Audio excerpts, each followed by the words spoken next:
নমস্কাৰ বন্ধুসকল, Assam farming YouTube চেনেললৈ আপোনালোক সকলোকে স্বাগতম জনাই আজি এটা নতুন ভিডিঅ' লৈ আপোনালোকৰ আগত আহিছোঁ। বন্ধুসকল, আজি ভিডিঅ'টোৰ জৰিয়তে মই আপোনালোকক জনাম যে আমি ব্ৰইলাৰ ফাৰ্মত মেনুৱেল ড্ৰিংকাৰ লগালে আমাৰ ভাল নে অটো ড্ৰিংকাৰ লগালে ভাল। এইবিলাক অটো ড্ৰিংকাৰ তো কোনটোত আপোনালোকৰ ভাল হয়, মানে কোনটোত লগালে ফাৰ্মাৰৰ লাভ হ'ব বা ফাৰ্মাৰৰ কাৰণে ভাল, আৰু ইয়াৰ দ্বাৰা আপোনালোকে গোটেইখিনি জানিব পাৰিব যে আমি অটো ড্ৰিংকাৰ লগালে আমাৰ কিমান এক্সট্ৰা এটা খৰচ আহিব মেনুৱেল ড্ৰিংকাৰতকৈ, আৰু কি সুবিধা আছে অটো ড্ৰিংকাৰত, বা মেনুৱেল ড্ৰিংকাৰ হ'লে আমাৰ কি সুবিধা আছে, বা অটো ড্ৰিংকাৰত কি অসুবিধা হয়, কি প্ৰব্লেম হয়, কিবা সমস্যা আছে নেকি, বা মেনুৱেল ড্ৰিংকাৰতো কিবা সমস্যা আছে নেকি। তো সেই গোটেইখিনি আপোনালোকৰ এই ভিডিঅ'টোৰ জৰিয়তে আপোনালোকে চাব পাৰিব। তো অনুগ্ৰহ কৰি ভিডিঅ'টো চাই থাকক বন্ধুসকল। অটো ড্ৰিংকাৰ, ব্ৰইলাৰ ফাৰ্মত অটো ড্ৰিংকাৰ বা মেনুৱেল ড্ৰিংকাৰ, ইয়াত বহুখিনি পাৰ্থক্য আছে। কাৰণ অটো ড্ৰিংকাৰ ক্ষেত্ৰত কি হয়, আপোনাৰ অলপমান যিটো কষ্ট হয় সেই কষ্টটো অলপ কম হয়, আৰু মেনুৱেল ড্ৰিংকাৰ ক্ষেত্ৰত আপোনাৰ এটা সময় এক্সট্ৰা লাগি যায়, মানে কষ্টটো হয় বা মানুহ ৰাখিবলগীয়া হয়। সেইটো কাৰণে পানী দিবৰ কাৰণে, যিহেতু আমি দিনটোত 3বাৰলৈকে আমি বা তাতকৈ বেছিলৈকে আমি পানী দিবলগীয়া হয়। গৰমৰ দিনত আমি পূৰা 3বাৰতকৈ বেছি আমি পানী ফ্ৰেছ ৱাটাৰ দিবলগীয়া হয়। তো সেই গতিকে তো এতিয়া কথাটো হ'ল কি, মেনুৱেল ড্ৰিংকাৰ ক্ষেত্ৰত আমি যদি চাওঁ, মেনুৱেল ড্ৰিংকাৰ আমি যদি ব্যৱহাৰ কৰোঁ ফাৰ্মত, তেতিয়াহ'লে আমাৰ কি হয়, ফাৰ্মত অলপমান কষ্ট এটা কমি যায়। মানে ফাৰ্মখন যেতিয়া আমি ষ্টাৰ্ট কৰোঁ তেতিয়া আমাৰ এটা কষ্টিং কমি যায়। মানে ধৰি লওক আপোনাৰ 15,000 পৰা 20,000 টকাৰ ভিতৰত আপোনাৰ এটা পইচা কমি যায়। বা তাতে মানে যদি আপুনি মেনুৱেল ড্ৰিংকাৰ দি কৰে তেতিয়াহ'লে মানে 15,000 মান বা 15,000 পৰা 20,000 টকাৰ ভিতৰত এটা কম খৰচত আপুনি উলিয়াব পাৰে মানে ফাৰ্মখন। কিন্তু আপুনি যদি অটো ড্ৰিংকাৰ দি কিনি কৰিব বিচাৰে ব্ৰইলাৰ ফাৰ্মখন, তেতিয়াহ'লে কিন্তু আপোনাৰ সেই ফাৰ্মখনত 15,000 পৰা 20,000 টকা এটা এক্সট্ৰা কষ্টিং আহি যায়। আৰু কিন্তু ইয়াত মই আপোনালোকক জনাম, মই যিহেতু অটো ড্ৰিংকাৰ দি কৰি আছোঁ, কিন্তু হ'লেও মই 10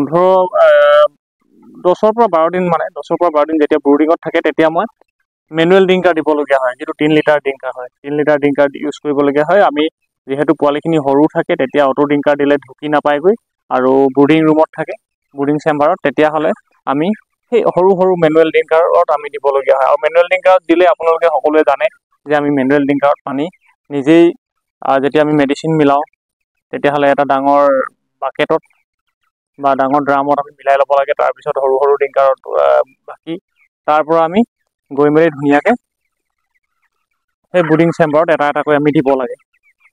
তো আমি 35টা 40টা যেতিয়া ড্ৰিংকাৰ দিবলগীয়া হয়, ঠাণ্ডা দিনেই হওক বা গৰম দিনেই হওক, আমি 3বাৰমান দিব লাগে। তো সেই দিওঁতে আমাৰ কি হয়, এটা সময় লাগি যায়। এটা সময় মানে মই কৈছোঁ নহয়, আপোনাৰ পানীখিনি যেতিয়া দিব, আপুনি দৰৱ মিলোৱা পৰালৈকে আপোনাৰ 1 ঘণ্টা এটা সময়, সৰু পোৱালি হৈ থাকোঁতে 40টা ড্ৰিংকাৰত পানী ভৰাই মেলি দৰৱ মিলাই মেডিচিন মিলাই দিয়ালৈকে 1 ঘণ্টা এটা সময় লাগি যায় প্ৰতিবাৰত। কেতিয়াবা 1.5 ঘণ্টাও লাগি যায়। আৰু 1.5 ঘণ্টা কিয় লাগে, আমি সেইখিনি ধুবলগীয়া হয়। আমাৰ যিখিনি ফিড ড্ৰিংকাৰ হয় সেইখিনি ধুবলগীয়া হয় প্ৰতিবাৰতে। ড্ৰিংকাৰ আৰু তাৰ ঢাকন কেইখন প্ৰতিবাৰতে ধুবলগীয়া হয়। তো সেই গতিকে আৰু 3বাৰ দিবলগীয়া হয়। তেনেকৈ আমাৰ 1.5 ঘণ্টাকেও যদি লাগিলে আপোনাৰ এবাৰ দিওঁতে, তো তেতিয়াহ'লে আপোনাৰ 4.5 ঘণ্টা এটা আপোনাৰ এক্সট্ৰা টাইম তাত লাগি যায়। 4.5 ঘণ্টা সময় লাগি যাব আপুনি মেনুৱেল ড্ৰিংকাৰত পানী দিলে। আৰু তেতিয়া কি হয়, আপোনাৰ যিহেতু সেই ব্ৰুডিঙৰ পিছত আমি 12 দিনৰ পিছত অটো ড্ৰিংকাৰ হ'লে কি হয়, অটো ড্ৰিংকাৰ হ'লে 12 দিনৰ পিছৰ পৰা কুকুৰা মানে এই যি ব্ৰইলাৰখিনিয়ে আৰামছে মানে ইহঁতি অটো ড্ৰিংকাৰত খাব পৰা হৈ যায়। 12 দিনৰ পৰা আমি 12 দিনৰ পৰা ষ্টাৰ্ট কৰি দিওঁ অটো ড্ৰিংকাৰ। আৰু সেই অটো ড্ৰিংকাৰত আমি 40টা, আমি এতিয়া 46টা লগাই থৈছোঁ আমাৰ এই ফাৰ্মত গৰম দিন কাৰণে।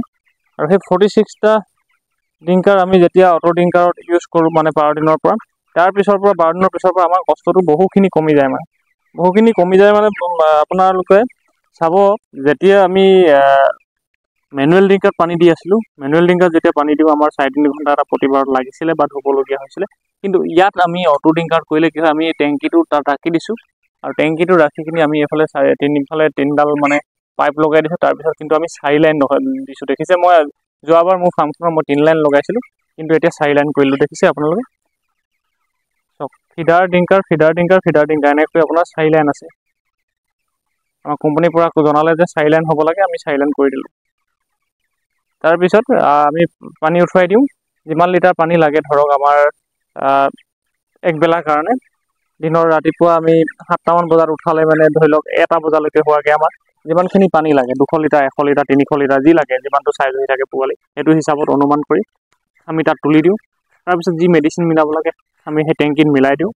মিলোৱাৰ পিছত আমি তাত এটা আমি লক এটা লগাই থৈছোঁ, সেইটো খুলি দিয়াৰ লগে লগে পানী আহি অট'মেটিক এই ড্ৰিংকাৰবিলাকত এনেকৈ পৰি থাকে আৰু মুৰ্গীবিলাকে খাই থাকে। এইটো কোনো অভাৰফ্ল' হৈ নাযায়।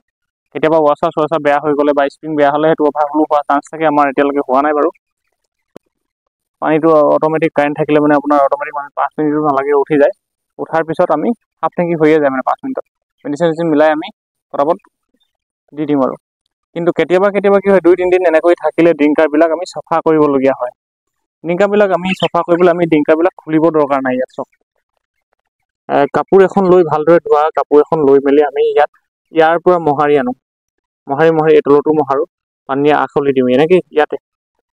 লগত কিন্তু বাকেট বাল্টি এটা লৈ আহোঁ, বাল্টিটোত এই পানীখিনি আমি পেলাই দিওঁ, বাকি দিওঁ, তাৰপিছত চফা কৰি হৈ যায়। কিন্তু এইখিনি খুব বেছি আপোনাৰ 3 দিনৰ মূৰে মূৰে বা 2 দিনৰ মূৰে মূৰে এদিন কৰিলে হয়। খুব বেছি আপোনাৰ আধা ঘণ্টা সময় নালাগে এইখিনি কৰিবৰ কাৰণে। তো তেনেকৈ কৰাৰ পিছত আমি তিনিবাৰ পানী তেনেকৈ তুলি দিওঁ। পানী জাষ্ট 5 মিনিটৰ কাৰণে তুলি দিওঁ আৰু মেডিচিন মিলাই আমি খুলি দিওঁ। তো সেই চাওক আপোনালোকে কিমানখিনি আমাৰ সময় বাচি গৈছে। অকল 5 মিনিট বা 10 মিনিট এটা সময় লাগিছে।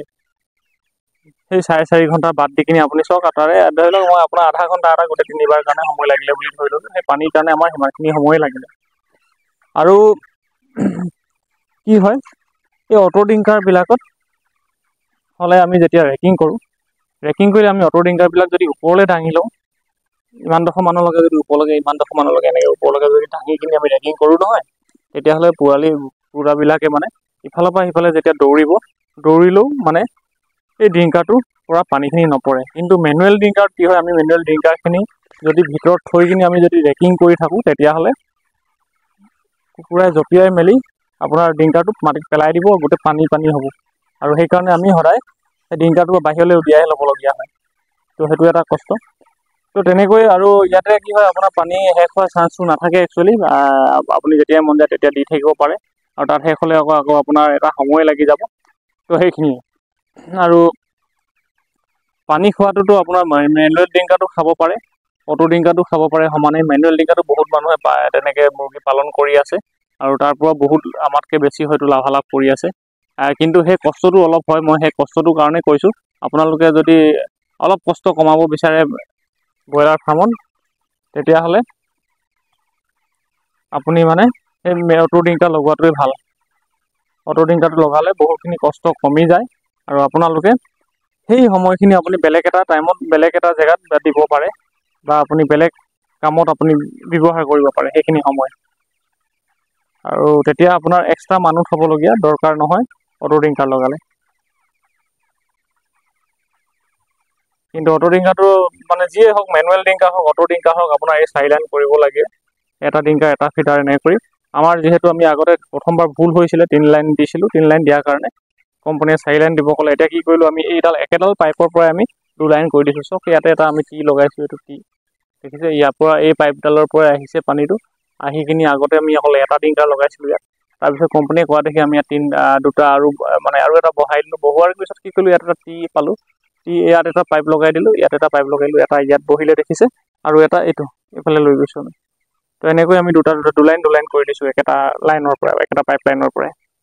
তো তেনেকৈ কৰিব পাৰে, কোনো অসুবিধা নাই। আপোনালোকে যদি অকল ইয়াতে 3 লাইন মই পাইপ লগালোঁ, আগতে নাজানিছিলোঁ, কিন্তু আপুনি 2 লাইন যদি আপুনি পাইপ ফিটিং কৰে, 2 লাইন পাইপ ফিটিং কৰি এনেকৈ আপুনি প্ৰতিটোৰ পৰা দুটা ড্ৰিংকাৰ আপুনি দুটা লাইনলৈ উলিয়াই কিনি দিব পাৰে, তেনেকৈ কৰিব পাৰে।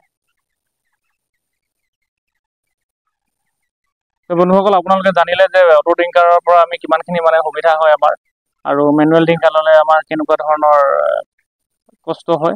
তো সেইখিনি আপোনালোকে নিজেও, যিসকলে মেনুৱেল ড্ৰিংকাৰ কৰি আছে তেখেতলোকে হয়তো নিজেও বুজি পায় যে কিমানখিনি কষ্ট হয়, কিমানবাৰ আমি পানী দিবলগীয়া হয়। ড্ৰামত আমি যেতিয়া পানী গলোঁ, সেইটো এটা কষ্ট হয়। তো সেই গতিকে যদি মানে আপোনালোকে অকণমান খৰচ কৰি মানে 15-20 হাজাৰ টকা এক্সট্ৰা এটা খৰচ কৰি অটো ড্ৰিংকাৰ লগাই ল'ব পাৰে, সেইটো সুবিধা হয়। আৰু তো ইয়াকে কৰি মই এই মোৰ ভিডিঅ'টো শেষ কৰিছোঁ। যদি আপোনালোকে ভাল পায় মোৰ এই ভিডিঅ'টো লাইক কৰিব, শ্বেয়াৰ কৰি দিব। ধন্যবাদ।